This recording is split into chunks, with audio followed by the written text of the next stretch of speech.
안녕하세요. 김주범의 경매고입니다. 이번 시간부터 주택임대차보호법의 주요 내용을 제대로 학습해 보겠습니다. 주택임대차보호법은 그 법률 명칭에서부터 확인이 됩니다.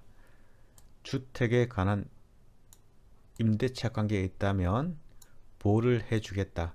이 법을 통해서. 근데 이 법의 보호 대상은요, 임대인이 아닌 임차인을 위한 법률이고, 결국 임차인의 지위 강화를 위한 법률로 보시면 되겠습니다. 여기서 주택은요, 이 임차인이 거주할 수 있는 공간, 거기서 의식주 생활을 할 수 있다면 주거용으로 보는 것이고, 이러한 주거용 부동산, 즉 주택의 의미는 사람이 거주할 수 있는 공간으로 보시면 되겠습니다. 그리고 임대차의 의미는요, 이제부터는 좀 제대로 봐야 되는데, 여기서 대차라는 게 보입니다.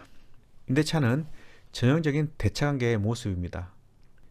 여기서 이 대차의 의미는 빌려주고 받는다는 의미인데, 대차는 대주와 차주의 관계이다. 빌려주는 자 그리고 빌려 쓰는 자와의 관계이고, 이 대차의 종류는 임대차 외에도 두 가지가 더 있습니다. 그 하나가 사용대차가 있고 소비대차가 있습니다. 사용대차는 마찬가지로 빌려 쓰고 돌려받는 관계인데, 이 사용대차는 돈이 들어가지 않습니다. 즉 무상이죠. 옆에 있는 친구에게 지우개 잠깐 빌려 쓰고 돌려줄 때, 또는 볼펜을 잠깐 빌려 쓰고 돌려줄 때, 이런 관계를 생각해 보시면 돈 받고 하지 않죠. 잠깐 쓰게끔 무상으로 지급하는 것이죠. 대신에 돌려줘야 되겠죠. 빌려 쓰고 돌려받지만 돈을 받지 않을 때, 이럴 때를 이제 우리 사용대차 관계에 있다라고 봅니다. 여전히 물건을 빌려 쓰는 관계는 맞습니다. 소비대차가 있습니다. 소비대차는 은행에서 돈을 빌릴 때 그 관계를 보실까요? 대주인 은행이 차주에게 돈을 빌려줍니다. 차주인 채무자는 이 돈을 다 썼죠. 빌려서서 다 쓰고 새로운 돈, 동종 동량의 돈을 마련해 옵니다. 그래서 변제기에 갚죠. 물론 이자도 별도로 주겠지만, 그리고 소비대차는 유상계약이다. 이렇게 보시면 될 것 같고, 임대차는요, 마찬가지로 빌려 쓰고 돌려받는 관계입니다. 대신에 이 임대차는 일정한 물건을 임대인은 차주인 임차인에게 빌려줄 것을 약정하고, 차주인 임차인은 임대인에게 향후에 돌려줘야 되겠죠. 근데 사용하는 기간 동안에 일정한 돈을 줍니다. 즉 차임이죠. 차임이 전형적인 임대차의 모습입니다. 그런데 우리나라는 이 임대차를 혼용해서 사용합니다. 전세란 거 있지 않습니까? 전세는 목돈을 지급하고 반환기가 되면 그 전세 목적물을 돌려주고 그 목돈을 다시 지급받는 관계죠. 그 전세와 임대차는 등기를 할 수 있습니다. 물론 임대인과 임차인의 동의가 되어야 되겠죠. 그런데 등기를 할 수 있음에도 임대차 등기는 하지 않습니다. 즉 차임을 지급하는 관계, 이런 관계를 하더라도 등기를 임대차 등기, 즉 임차권 등기를 하지 않고 전세권 등기를 합니다. 그 이유가 임대차는 우리 물권편에서 그 제목을 보지 못했습니다. 결국 채권이죠. 전세권은 물권이죠. 둘 간의 그 권능이 틀리기 때문에 등기를 할 때에도 실제 임대차 관계에 있는데 임차권 등기를 해야 되는, 또 전세권 등기를 실무에서는 하고 있다는 것. 임차권 등기를 하지 않습니다. 임차권 등기를 할 때는 임차인이 나중에 돈을 못 받을 때 계약 당시에 하는 것이 아니라 계약을 종료했는데도 불구하고 돈을 돌려주지 않을 때, 그때 임차권 등기를 하고 본인 권리를 공시한 이후에 이사를 하든지 하게 되죠.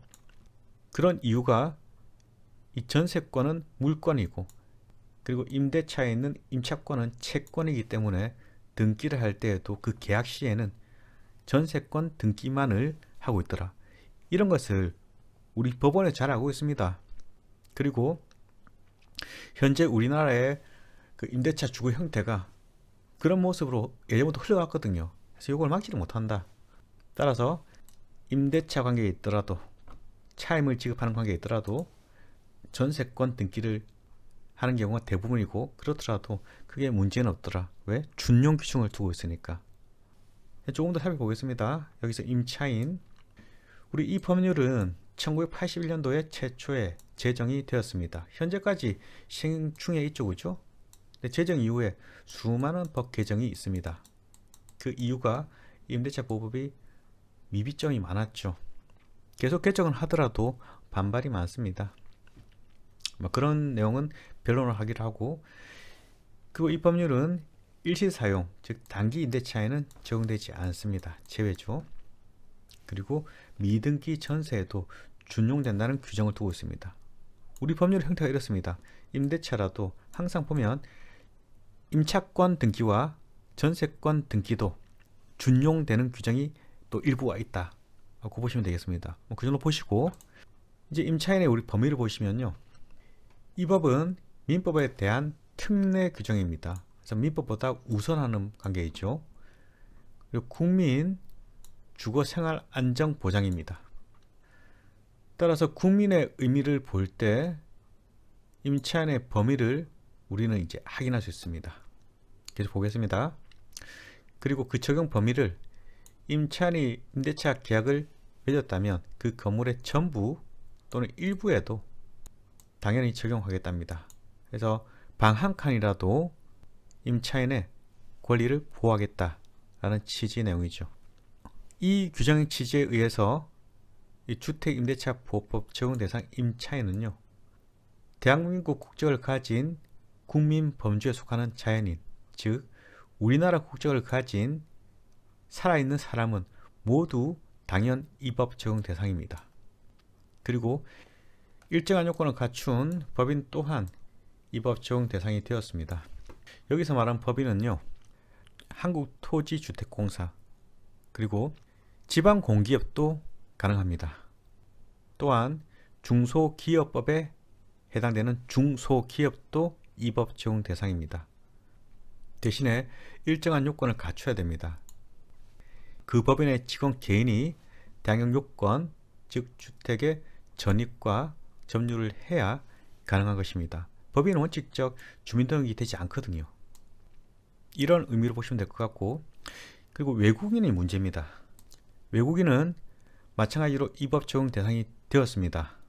외국인 같은 경우에는 이 출입국 관리법이라는 게 있죠. 여기서 외국인 등록 그리고 체류지 변경을 하게 되면은 주민등록 전입신고에 가담한다는 규정 때문에 외국인도 대항이 인정되는 것입니다. 외국인 같은 경우에는 잠시 봐야 되겠죠. 그래서 이런 의미입니다. 잠깐 볼까요? 현재 진행 중인 경매물건입니다. 서울 양천구에 있는 빌라입니다. 우선 2차 기일이 23년 2월 8일 날 예정되어 있고요. 다세대 빌라에 속하고 나머지 내용은 일단 생략하겠습니다. 여기 보시면 임차인 현황을 볼 수 있습니다. 물론 이 물건은 89년도 3월 8일 날 말소 기준관리, 즉 소멸 기준관리이기 때문에 아주 크게 문제는 없을 것 같지만 해당 사안에 대한 예니까 같이 보겠습니다. 임차인 보시면요, 띵모씨라고 되어 있습니다. 그리고 베트남인이죠. 주거용 미상이랍니다.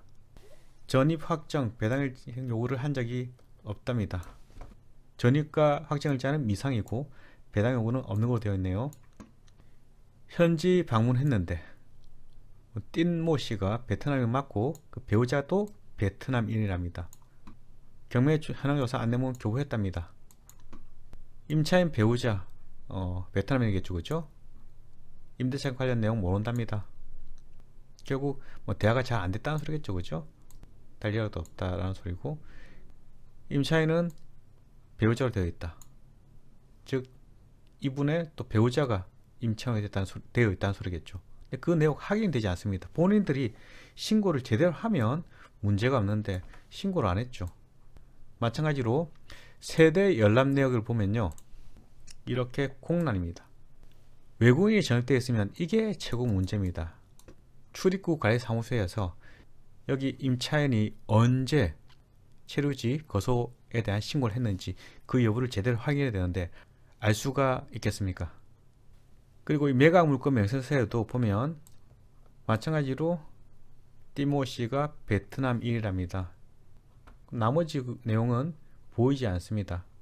다행히 이 물건은 최선순위 설정이 89년이 되기 때문에 대항력이야 있기 힘들겠지만 외국인은 여기서 보바와 같이 이렇게 전입이 되지 않습니다.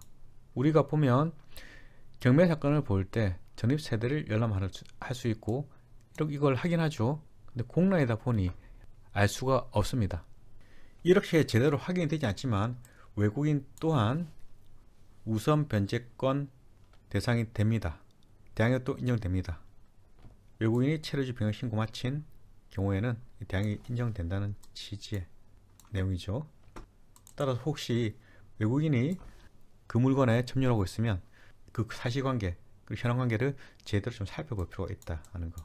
그리고 제외 동포도 마찬가지로 이 법 적용 대상입니다. 제외 동포의 출입국과 법적 지위에 관한 법률이 있습니다. 제외 동포는 우리나라 사람같이 보이는데 국적이 우리나라 사람이 아니죠, 그죠? 거소 신고할 수 있습니다. 그리고 거소 신고증, 국내 거소 신고 사실 증명 이거 가지고 마찬가지로 외국인과 같은 대항력권을 취득할 수 있는 것입니다. 결국 임차인의 범위를 볼 때 우리나라 국적을 가진 살아있는 사람은 당연히 되는 것이고 일정 요건 갖춘 법인 그리고 외국인과 재동포도 이 법 적용 대상이고, 그렇다면 우리는 다른 것보다는 외국인 그리고 재동포와의 관계 요 내용을 임차인에 대한 내용을 볼 때 좀 유심히 보셔야 되는 내용입니다.